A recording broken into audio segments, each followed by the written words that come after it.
Champions trophy ஆரம்பிச்சதே வந்து ஒரு ஒரு இனோவேட்டிவ் கான்செப்ட்ல தான் ஆரம்பிச்சது. 1998ல வந்து வில்ஸ் அவங்க வந்து இத வந்து சேலஞ்சர் ட்ராஃபி அப்படிங்கிற மாதிரி தான் வச்சாங்க.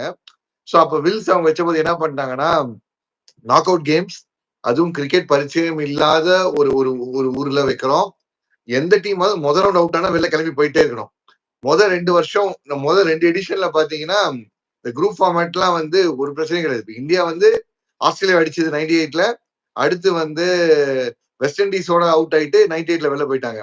அடுத்து 2000ல வந்தபோது மேட்ச் கென்யா காலி. கென்யா அடிச்சு அமைச்சாச்சு. அடுத்த மேட்ச் ஆஸ்திரேலியா அவங்க காலி. அடுத்த மேட்ச் உங்களுக்கு வந்து பேர் என்ன சவுத் ஆப்பிரிக்கன் காலி. இவங்களெல்லாம் அடிச்சுட்டு ஃபைனல் போயிட்டு இவங்களே பெரிய அடிச்சாச்சு.